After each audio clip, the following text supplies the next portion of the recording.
we will move forward with our next speaker will be Alexander Razmovski, who is from Siavus Group, which is our partner of the conference. And he will talk about what next-gen auto machine learning solution to enhance your enterprise intelligence. I would like once again to call you to visit Siavus virtual booth on our Expo Zone. As well, I would like to call you to talk with Alexander. He's very charming and he's very he would like to talk a lot. So Thank you. So basically, he's somebody who will give you a lot of cool insights regarding the topic. So basically, what is I would like to tell that basically in this talk you will hear about their solution that is called CrystalCube TM version 2.0, which follows the CRISP TM or TDSP, depending on process that requires zero coding from your side. Basically, this solution can be implemented on a variety of connectors for data ingestions, apply automatic exploratory data analysis for better understanding and processing of data, as well as deep neural network architecture to predict future behavior.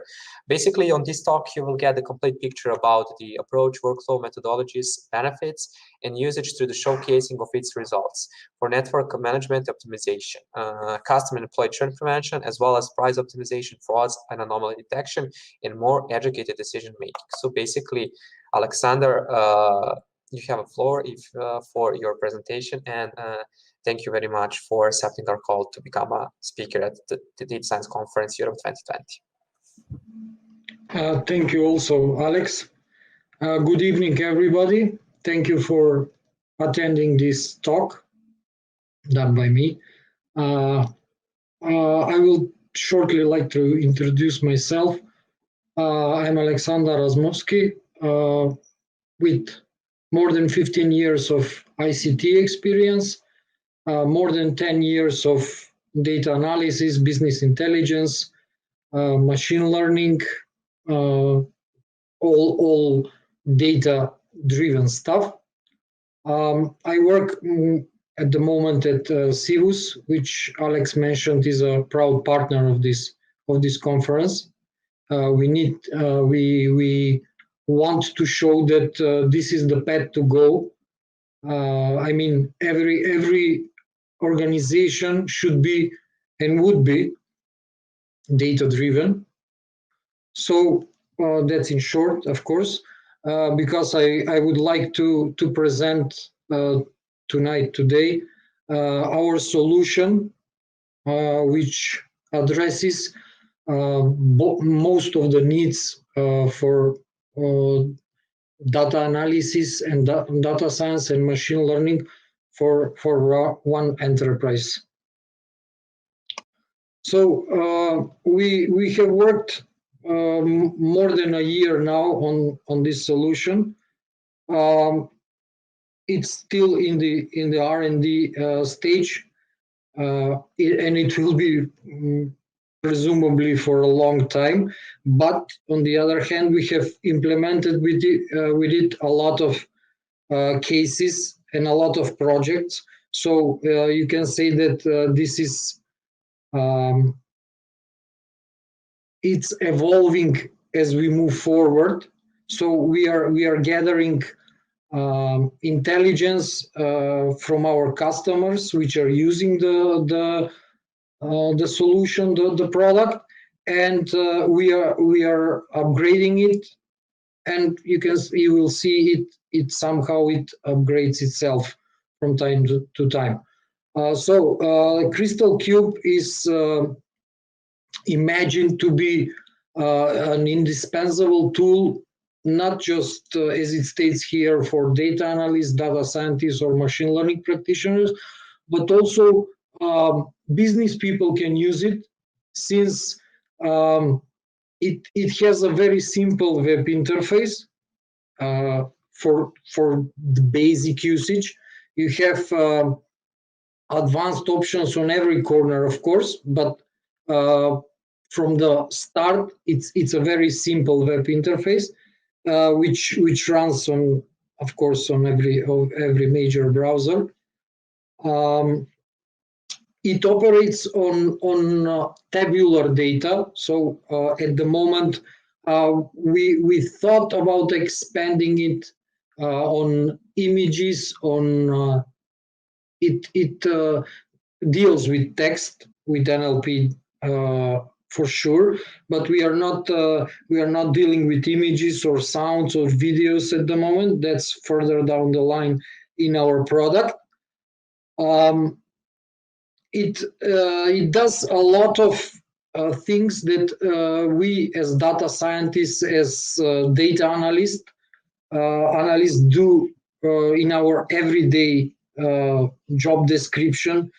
We will see what's in there, and also it's microservices and containers architecture, so it's quite modular. You can think of it as a helping hand. It's a auto ML, auto machine learning, auto data science tool product. So you can think of it as a helping hand through your data journey. Also, as I mentioned before, everything you do, everything the user does, gets recorded. Even the clicks on the screen. Of course, this is not data privacy issue, because you know that, and it's a part of the system. We gather data while you are using our product, the product, not everything else. And with the data it gathers, it becomes, you can say, smarter, because it gives you hints and behaves a little bit more friendly while you are using it. So let's go step by step and see what's in there. On every data journey, you can say there are three things you need to address. First, you need to gather, to organize, to aggregate the data, and after that, and of course, if you have multitude sources of both structured and unstructured data, you need to connect those by some means, and after that, you can analyze what happened, why did it happen, in form of I don't know, dashboards, visualization, charts, and so on. After that step, the next logical step is the predictions. So using the collected data, we need to develop models, of course, which learn on that data, and those models will later predict what we want to know about the future, you can say.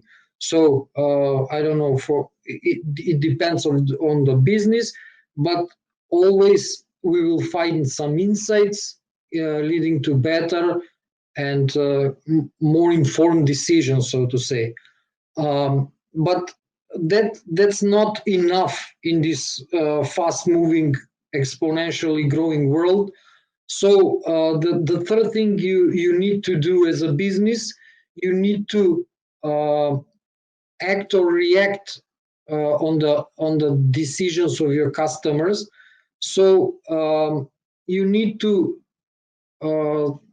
set some strategic goals and somehow push the customers, gently of course, in the way you like to move your business to, of course. Also, you need to identify the opportunities, the risks, and to be more effective as an organization at full. So we do this. We try to do this to do everything about this with our new product, CrystalCube. There are a couple of benefits. They are not listed. Maybe not everything is listed here in this slide, but in short, of course, there is an innovative approach here because there are not much AutoML solutions with this complexity out there on the market. The CrystalCube has very easy integration points. You don't need to it doesn't need to take months or I don't know a lot of time to integrate it with your current IT or ICT systems. The integration is quite easy. That derives fast deployment. There are only a couple of things which need to be set up in order for the solution, for the product to work. Of course, it's a very flexible platform because we have devised a lot of ways in which the platform can integrate with your systems and use different I don't know databases or file storages and so on. We will see about that a little bit later. And of course, there is a lot of operational cost reduction because you don't need to maintain several different products for data analytics or for machine learning or for other things you need about the data, about your data projects. And of course, one of the maybe the biggest benefits are decision critical insights for your C-level, for your management teams, but also not to forget that it's easy to unify the information which maybe reside in your department, siloed somewhere, and take it all together. That's in short about the benefits. About the methodologies, Cibus is software development company in its origin, so we heavily rely on trustful methodologies to work with. So this product is no different from the other software products and the way we work. So we are following cross-relational standardized process for data mining. That's on the left side, and the picture on the left, and TDSP or Team Data Science process methodology. That depends on your processes in your company, of course. You can see there are almost the same with couple of differences. So of course you will need to have some business understanding what you are doing, what is the goal of your data project, and a couple of business insights.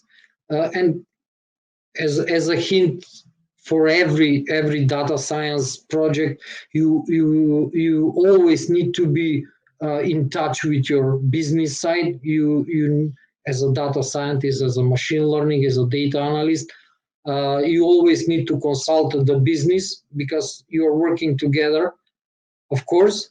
After that, data understanding comes as a second step. There is data understanding is in both methodologies.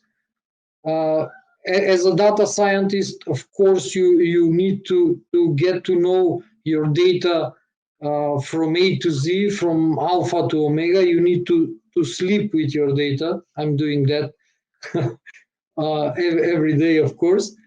And you should always revise this step, for sure. Data preparation is next. You need to clean it, you need to wrangle it, you need to explore it. There is a lot of things to do in this step. And of course, after you are done with the data, for the time being, of course, you need to model it somehow. You need to make a model out of it, which will somehow, which we will use after for the predictions. And but one important thing is the training of the model, of course.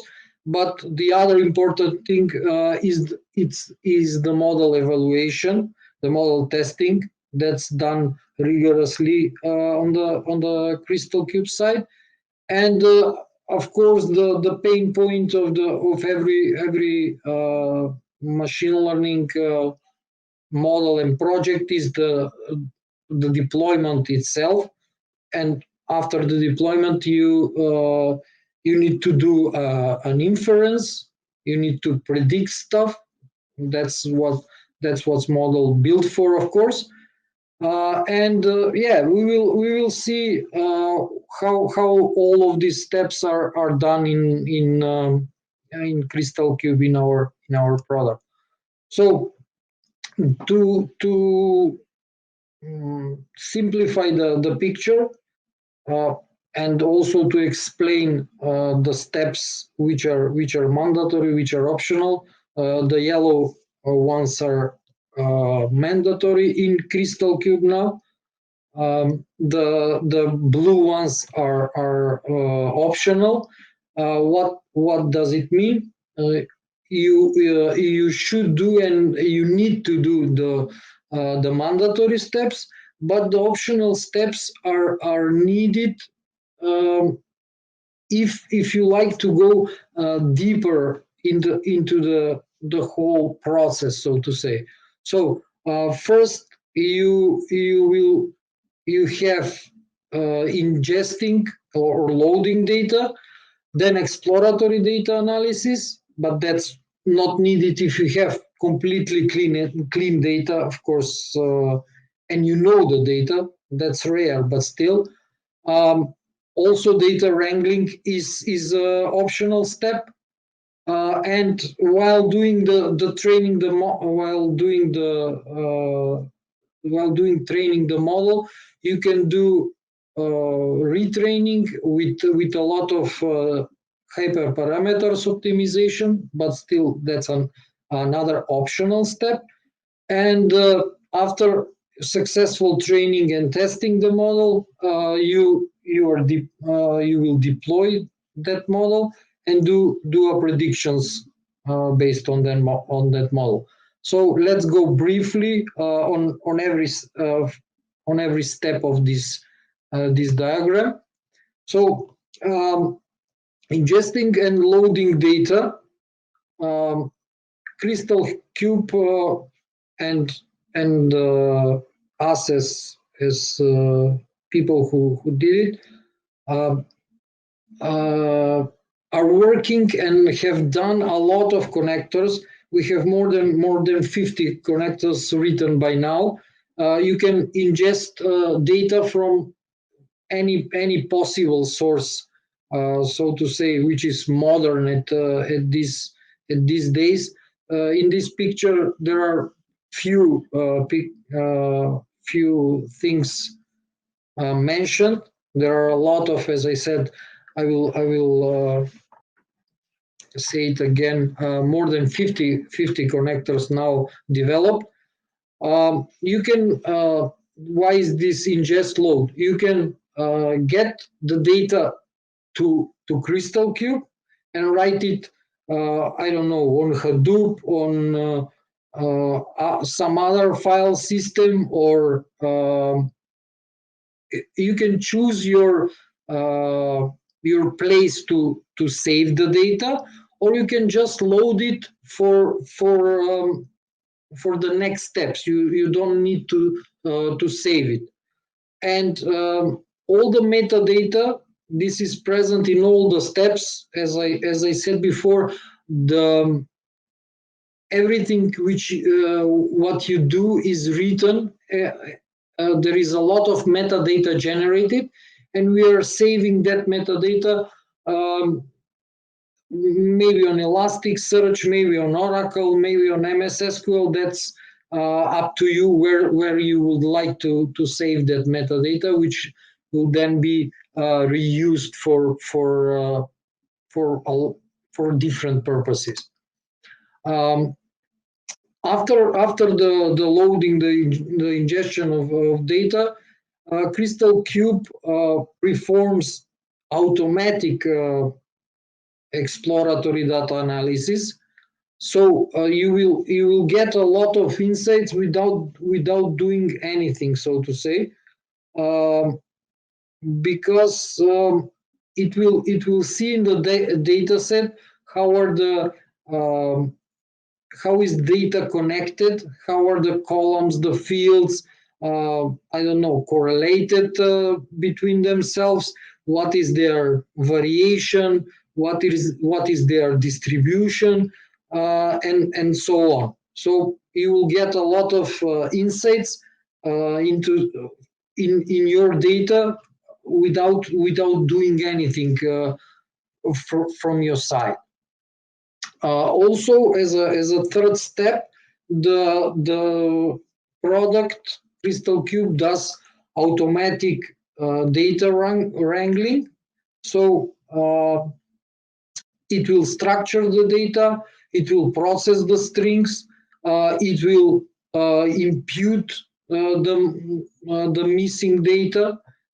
As I said, there are basic functions, but you can always say, stop, I need to do this differently.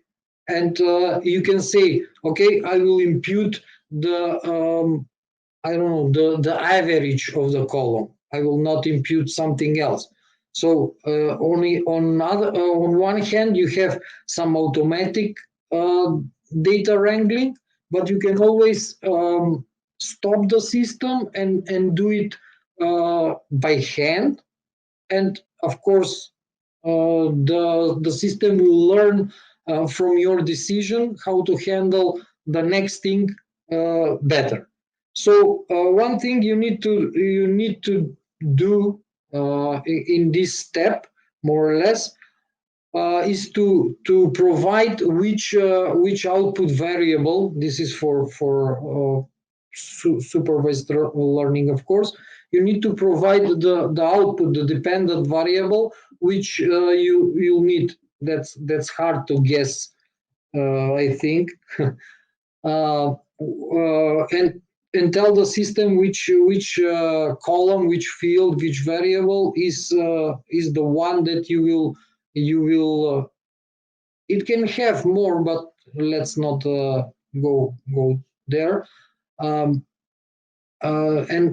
of course, after that, you will have even more insights into the data, because it will know how other columns correlate directly to the output variable which you have stated.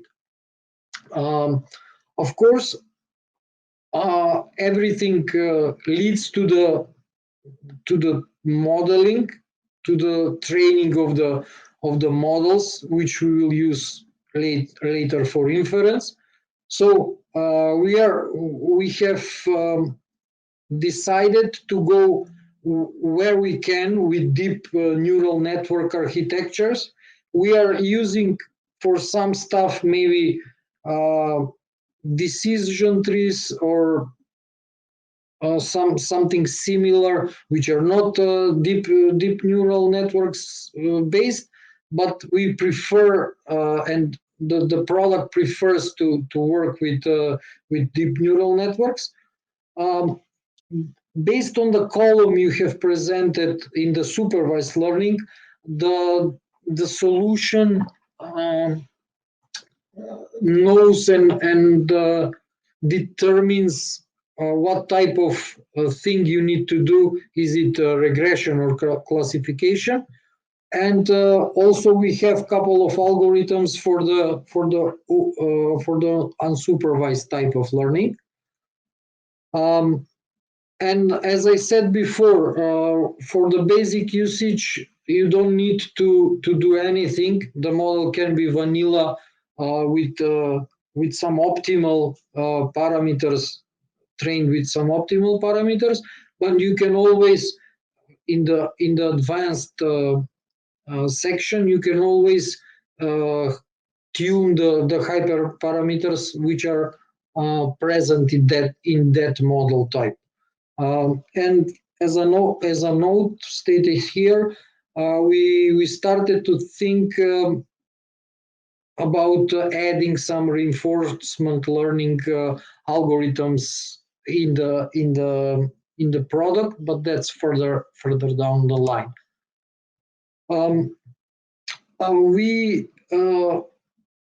As I said on the beginning, this is completely Dockerized and microservice-based solution. So it's not a problem to deploy it on every public cloud at the moment. So Google Cloud, Microsoft Azure, AWS. Also, there is a deployment in our Cirrus Cloud, of course, but you can always put it on premise on your private cloud, or even it doesn't have to be a cloud. You need a couple of machines. That's up to you, of course. How would you like to scale the whole solution? It even works on one server. It has to be a good one, but still it works on one machine. And as a second thing to mention regarding the deployment and the things which are built, which CrystalCube is built upon, it's completely 100% open source software. So it's built with Hadoop, with Python, with scikit-learn, PyTorch. It's Dockerized, as I said. So everything. There are no additional licenses per se to be paid for using this solution.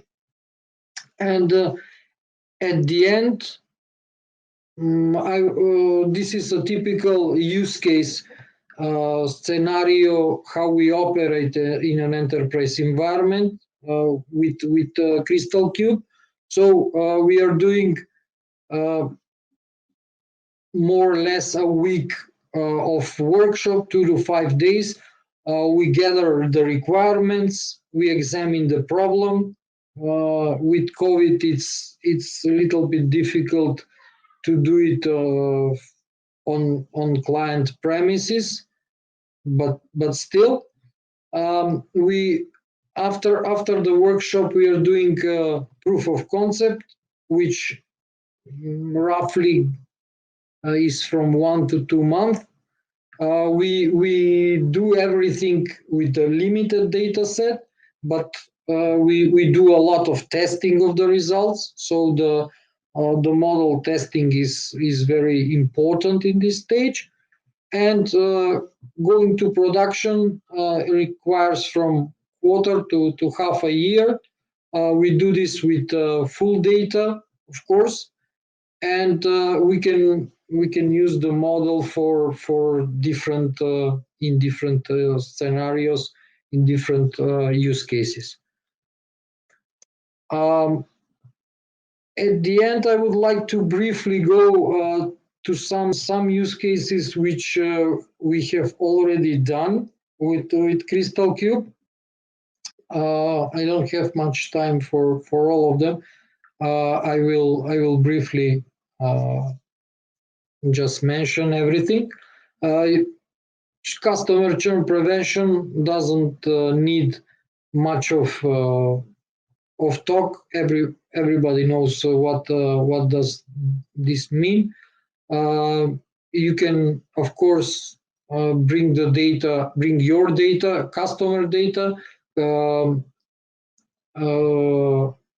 join it with everything else you have from social media, from some external sources, and then work on it, train and deploy a model, and in real time maybe do a customer churn prediction, and based on that prevention of the churn. Also, it's a little bit similar. Employees churn prevention. We have done this also, much like customers. Even the employees in companies, of course, are subject to leaving. So you can prevent that as the same as in customers.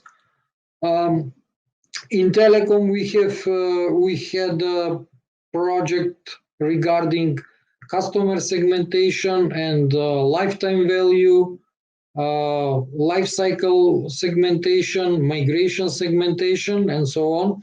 This was quite an interesting project.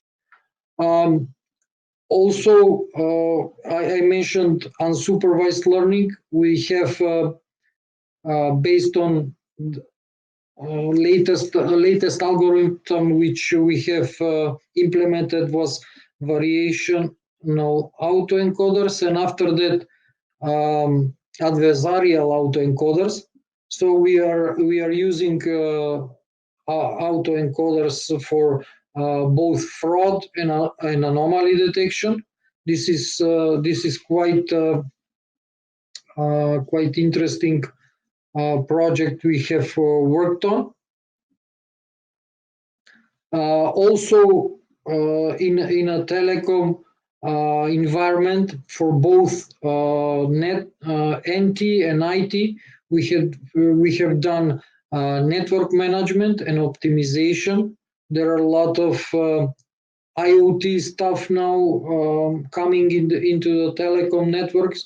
So there is a lot of data present, and we have managed to integrate that data in a meaningful way, and helped optimizing the whole network stack at the customer.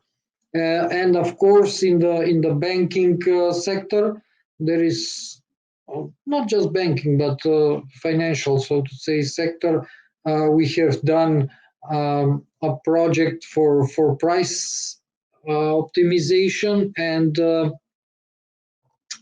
the one thing I can proudly say that the price elasticity and both price elasticity and future revenues were highly impacted from our solution. So that was in brief. Thank you all for your attention.